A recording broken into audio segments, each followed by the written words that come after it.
Senhor presidente dos trabalhos desta sessão, nobre deputado Sadi Noel, senhoras deputadas presentes, senhores deputados presentes, funcionários, imprensa, companheiros e companheiras que ocupam as dependências da galeria, aqueles que nos assistem pela TV Leste e aqueles que nos acompanham pelas redes sociais. Eu gostaria de iniciar dizendo que eu tenho preocupações em relação ao Estado do Rio de Janeiro participar desta história de mega eventos aqui por conta de uma experiência desastrada que foi as Olimpíadas dos Pan-Americanos e Parapan-Americanos. Por que eu digo isso? Porque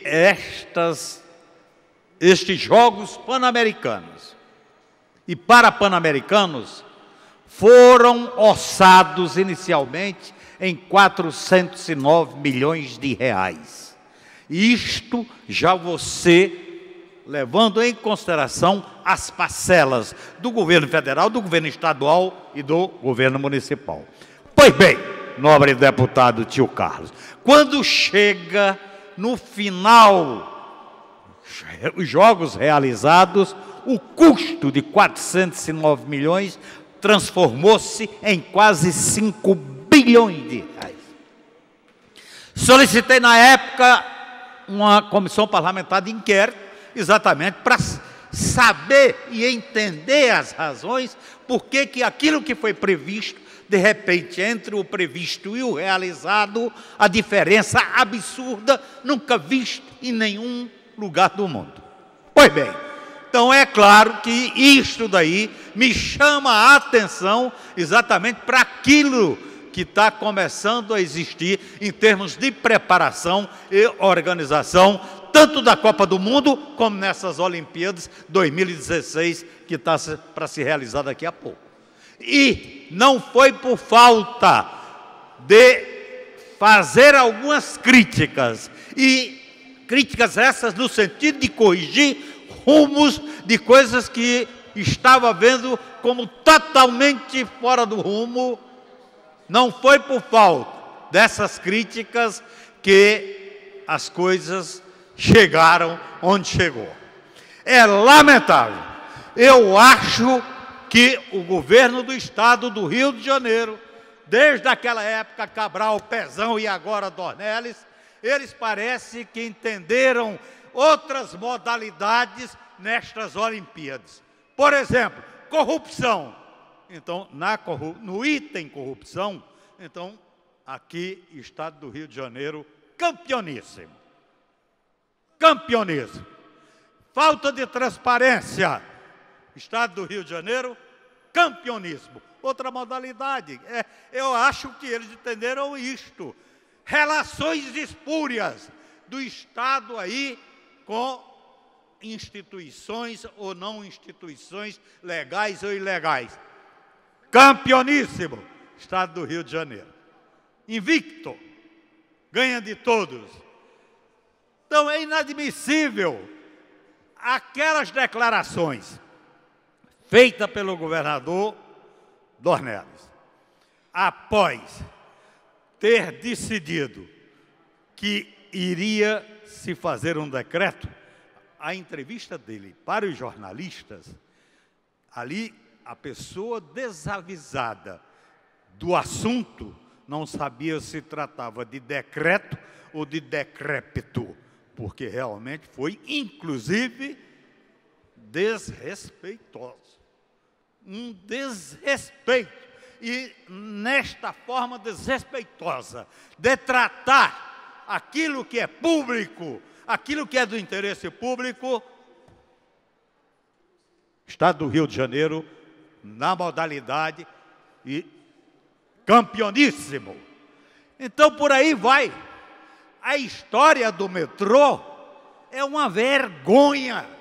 É uma vergonha. Não podemos admitir, primeiro, com a quantidade de aditivos que já aconteceu.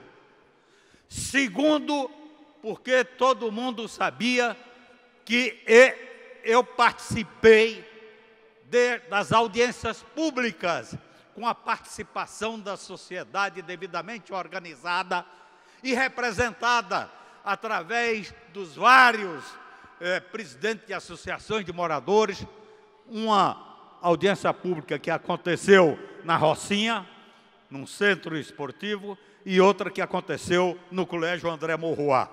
Essa do Colégio André Morroá, que foi a última, foi até 2 horas da manhã. E todos contra.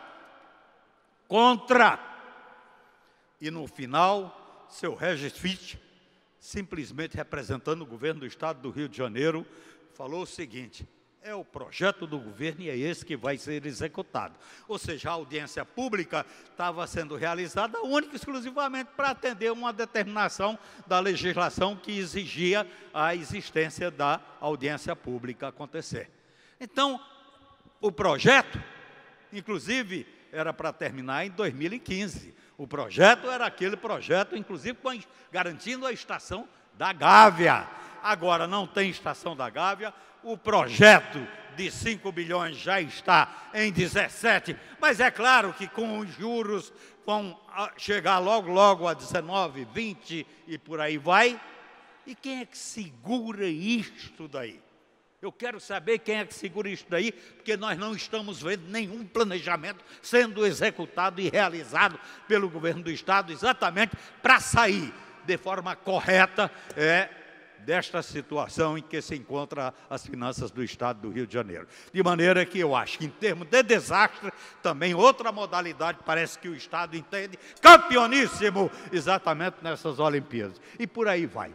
Então eu acho que esta casa aqui tem que tomar providências em relação a isto. Nós não podemos... O decreto do governador, uma vergonha. Esta casa não pode ficar quieta e calada. Quer dizer, um decreto onde ele possa fazer tudo, sem inclusive ter autorização aqui do Legislativo Estadual. Inclusive, não tem mais nenhuma preocupação em fazer um processo licitatório para entregar obras públicas a serem realizadas. O que é isso? Nunca se viu isso em lugar nenhum. Ou seja, passa a não ter lei, estado de exceção puro e total. Então nós não podemos admitir isso daí. Então é uma vergonha. Não é à toa que a gente hoje nos jornais tem conhecimento de que, por exemplo, esta relação espúria entre Estado e empresas, por exemplo, chegou ao ponto de se comprar um banco. Olha, comprar um banco exatamente para administrar as propinas que deveriam ser feitas exatamente lá fora com os dinheiros exatamente do povo brasileiro, à custa da miséria. E é isso que nós estamos assistindo. É falta de escolas, é falta de hospitais, é falta de moradias, é falta de transporte digno, é falta de uma assistência social, onde hoje nós tivemos, inclusive, uma audiência pública aqui na Assembleia Legislativa com os promotores e executores de manifestações culturais de áreas carentes, ele explicando a situação deles, a repressão da polícia. Então, ou seja, criminalização de uma atuação de jovens que deveria ser não só elogiada, mas o apoio e o estímulo permanente do Estado. Nada disso acontece. É tudo na contramão. É tudo na contramão. Então, nós não podemos e vamos continuar aqui denunciando. Estamos entrando exatamente com a ação de inconstitucionalidade deste decreto. É um absurdo, é uma imoralidade, é uma excrescência. Nós não temos nenhum compromisso de honrar promessas que foram realizadas de forma totalmente irresponsável pelos governos que existiram e continuam a existir no Estado do Rio de Janeiro. Eram essas considerações que eu gostaria de fazer.